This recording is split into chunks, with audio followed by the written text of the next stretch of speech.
Welcome to Cleveland Browns, where quarterback controversies aren't just about football, they're about ego, power, optics, and apparently last-second apologies under duress. Let's start here. 2 minutes. 2.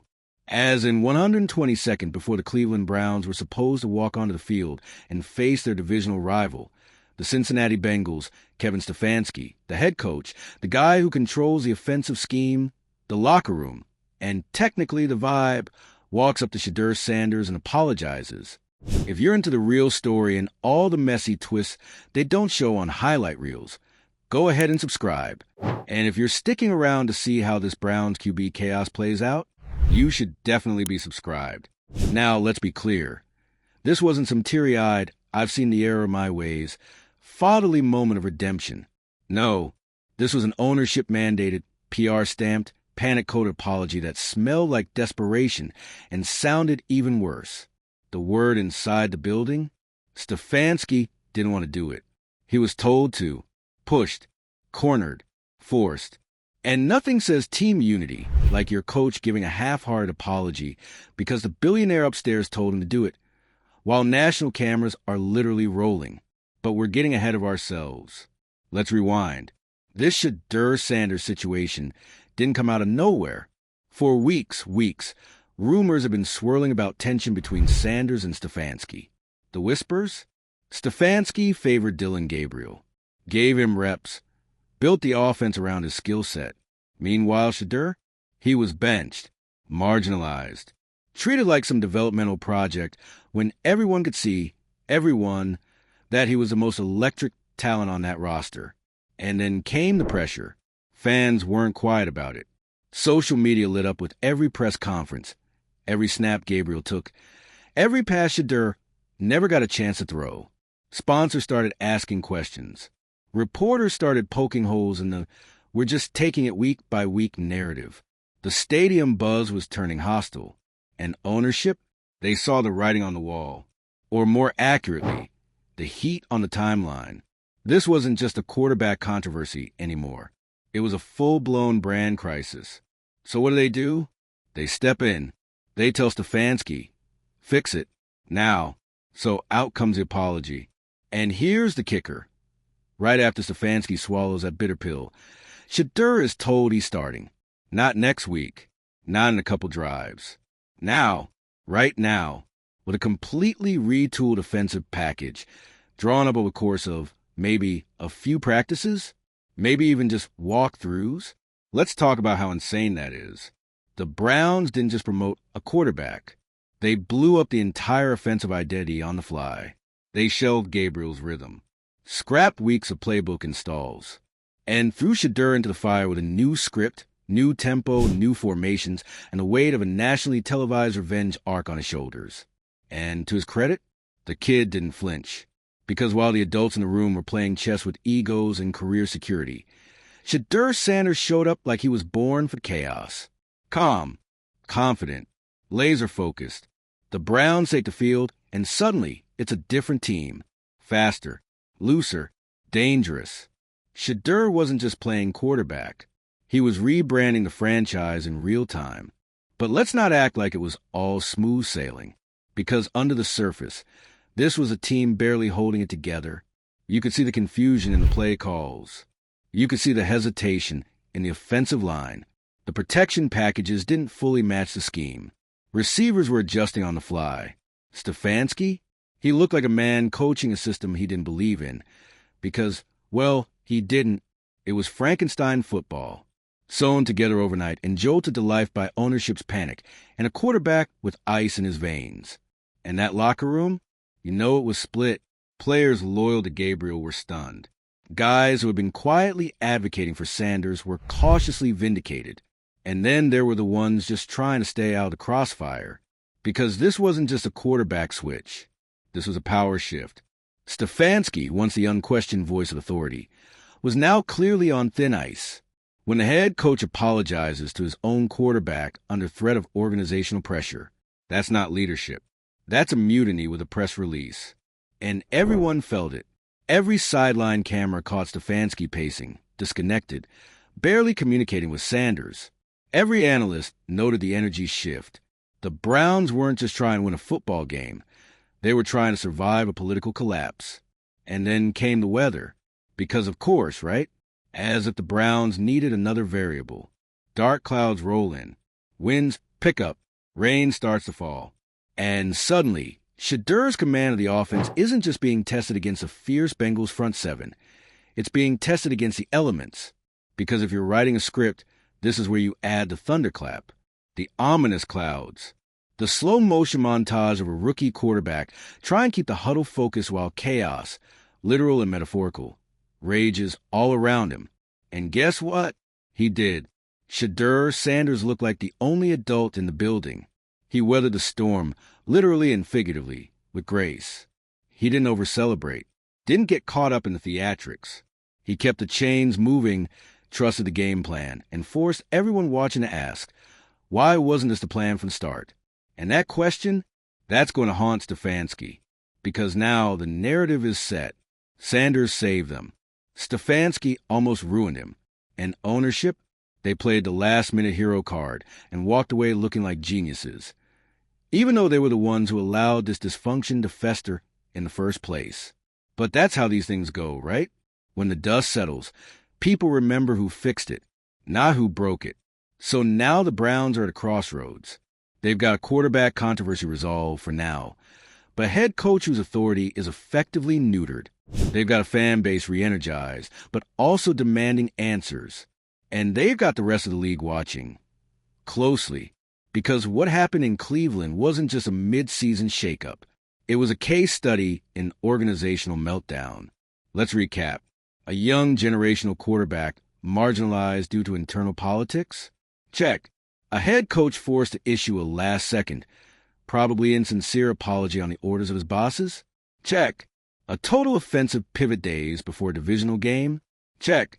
A performance that, against all odds, kind of worked? Check. So where do we go from here? Well, Stefanski's leash is officially short. He's no longer driving the car. He's just holding the wheel.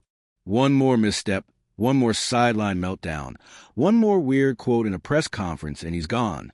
Ownership has put its chips behind Shedeur, not just as a quarterback, but as a brand, a symbol of change. And Sanders? He knows it. He just has to keep playing like the eye of the storm while everything around him spins. And the Browns? They've got to ask themselves the real question.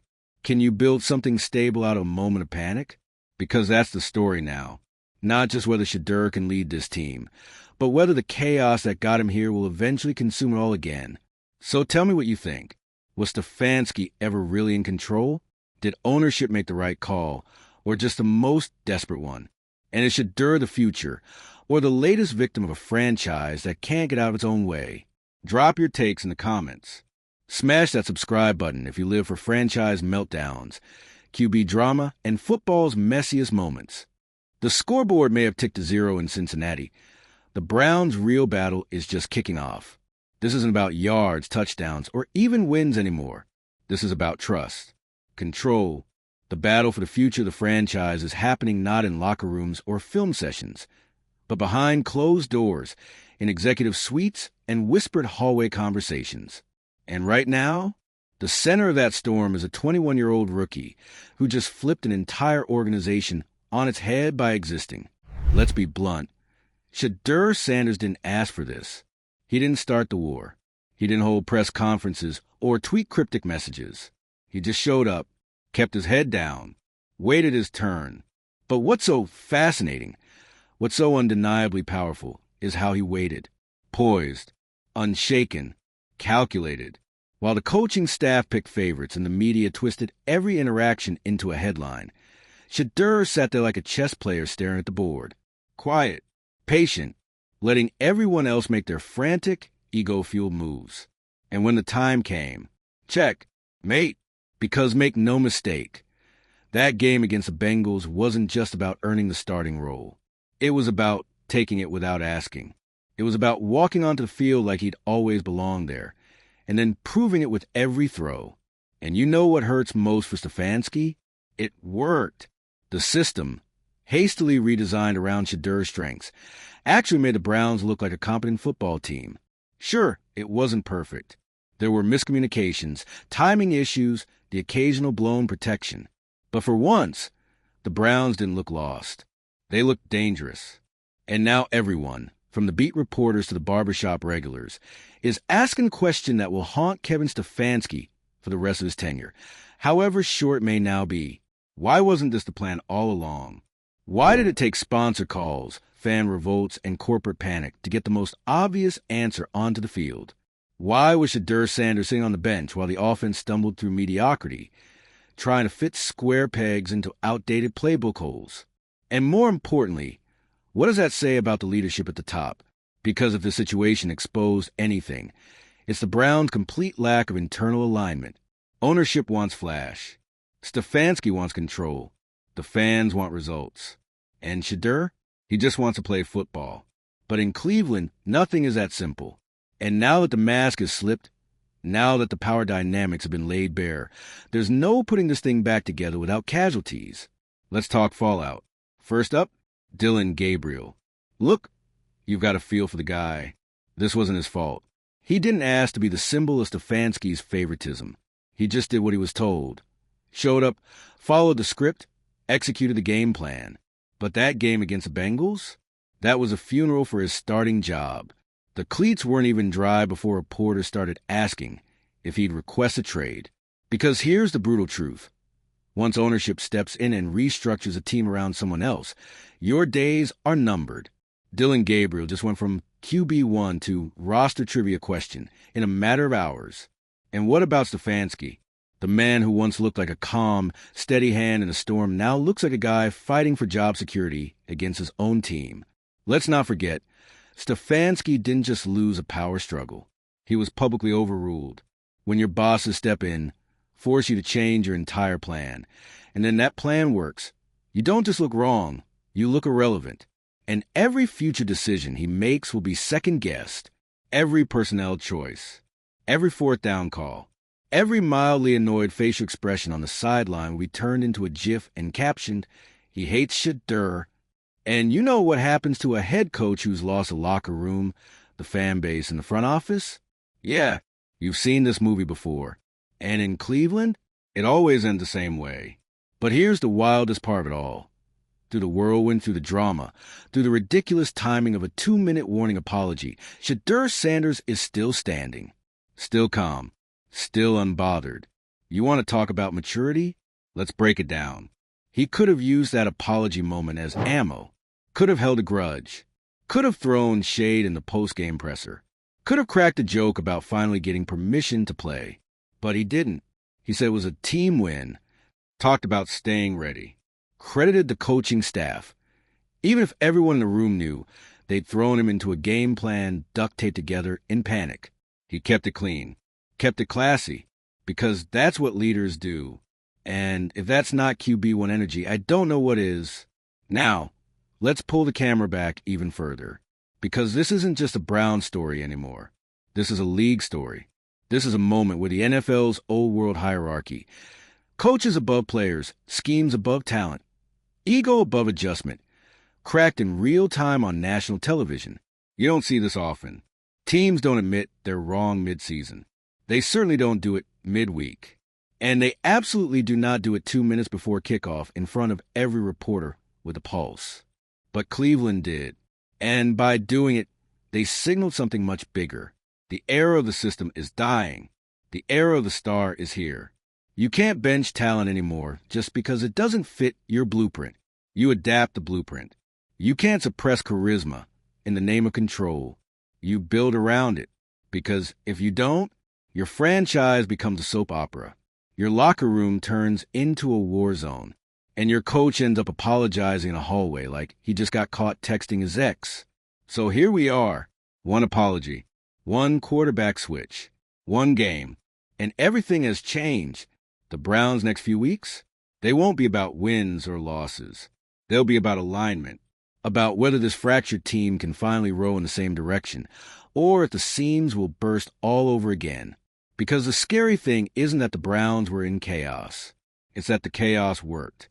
And if that becomes a formula, if ownership starts thinking drama equals results, then buckle up, because this might just be the beginning of the messiest redemption arc in NFL history.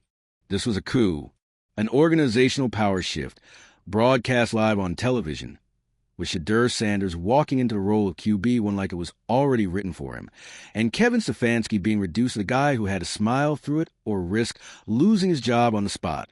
And now, we're watching the fallout trickle through the cracks of the Browns' castle walls like smoke after an explosion. Because when you take a quarterback controversy this public, this political, and this emotionally loaded, someone's going to bleed for it. And the locker room knows it. Players aren't dumb. They see what's going on. They hear the whispers. And right now, there's a strange, quiet tension hanging over Berea like a fog. Because even though Shedeur showed up and showed out, even though he gave the fans something to finally believe in again, everyone in that building knows they just crossed a line you can't walk back over. Let's not sugarcoat it. Stefanski isn't the head coach anymore. Technically, sure. His name's still on the door. But after that apology, after that very public handover of power from coach to quarterback, his authority was fractured. You can't call a guy a project all offseason, then give him the playbook out of desperation, and expect the room to treat your word as gospel, especially when that project just walked into a pressure cooker game, with the franchise hanging by a thread, and outperformed the guy you were supposedly backing the entire time. That's not just egg on your face. That's an omelet. So now Stefanski is coaching from a place of fear. Every decision, political. Every comment in the media, scrutinized for hidden messages. Every interaction with Shedeur, dissected by fans and reporters like it's a presidential handshake. And you know the worst part for Stefanski? He didn't just get undermined by ownership. He got outclassed by a rookie because Shedeur didn't gloat. He didn't dance on graves. He didn't hold on to that forced apology like a grudge. He just balled out, handled himself like a 10-year veteran, took his moment and didn't just own it, he elevated it. That kind of poise? You can't teach that. And you sure as hell can't bury it on a depth chart behind safe options just because you're scared of losing control. That's what this was all about, wasn't it? Control. Stefanski wanted control over the offense, control over the narrative, control over the future. And Shedeur? Well, Shedeur is the future, whether Stefanski likes it or not. And now, the rest of the league is watching this unfold like a live reenactment of a front office Shakespeare play. Because this isn't just about Cleveland anymore. It's a case study in what happens when the power balance shifts from coach to player, from scheme to star. We've seen it in the NBA for years. Franchises built around player personalities, not just X's and O's. But in the NFL, that's still taboo. The head coach is supposed to be the general. The QB is the lieutenant. But in Cleveland, the lieutenant just took the general's chair. And you'd better believe other young quarterbacks are paying attention. Because this is the blueprint for how to take control of your destiny without even raising your voice. Stay calm. Stay ready. Let the organization implode around you. Then walk through the rubble with your helmet on and the playbook in hand. Let's talk about what happens next because, this is just the first act. The Browns now have a new offensive identity, one they basically built overnight. And while it worked well enough against the Bengals to keep the Wolves at bay, that Band-Aid approach isn't sustainable. You think you can throw together an RPO-heavy system on the fly and run it against the Ravens, the Chiefs, the Bills? No, that offense will need to evolve fast. And Stefanski? He's going to be tasked with doing that under the direction of an organizational mandate while pretending it was his idea. So every day moving forward becomes a weird theater performance. Yeah, we really like what Shedeur did with the offense last week. Translation, I didn't want to do it, but I'm trapped now. We're still evaluating our long-term approach to the quarterback room. Translation, ownership won't let me bench him, but I want to remind everyone I'm technically still the coach. It's political speak, and it's going to wear thin, fast. Meanwhile, Shedeur just keeps stacking quiet wins, on and off the field. Every time he shows humility in a press conference, every time he deflects credit to his teammates, every time he downplays the apology or the controversy, that's another nail in the coffin for the idea that Stefanski ever truly had command of this team. And it's not just about Stefanski either. The ripple effects are going to hit everyone. The offensive coordinator, probably updating his resume. The quarterback's coach, already wondering if he's next. The players who back Gabriel privately, they're now in a weird space, trying to shift their loyalty without looking like opportunists. And the fans? Oh, the fans are living for it. Because Cleveland fans don't just want to win. They want a reason to hope. And Shedeur, despite being dragged to the muck for weeks, gave them that hope. Not by being flashy. Not by giving them a meme-worthy moment. But by showing up with everything on the line and playing better football than anyone expected. And now he's the guy. You can feel the shift already. Hashtag Start Shedeur? Dead. The fans don't need to demand it anymore. It's already happening. Now the narrative is about his ceiling. How high can this go? What if he gets a full week of prep? What if they actually build a playbook around him instead of copy-pasting schemes that weren't meant for his skill set? And the bigger question, what happens if he keeps winning? What if Shedeur Sanders goes on a tear? What if he carries his franchise through the division? What if he becomes a guy the city has been waiting for since, what? Bernie Kosar. What happens then? Does Stefanski get to keep pretending this was all part of his master plan? Or does ownership say, thank you for your service. We'll take it from here. Because the scary truth for Stefanski isn't that he was wrong about Shedeur. It's that everyone knows he was wrong. And Shedeur? He doesn't have to say a word. He just has to keep doing what he's already doing. Quietly ending careers by being right in the middle of the storm and completely unfazed by it. So yeah, the apology was dramatic. The timing was absurd. The power shift was historic. But don't get it twisted. This wasn't a one-time drama. This was a recalibration. The Browns aren't the same team anymore. And if you're a fan of meltdowns, mutinies, or just watching a dysfunctional franchise get dragged into a new era by a rookie quarterback with ice in his veins, well, keep watching. Because Cleveland's no longer rebuilding. Cleveland's being reclaimed.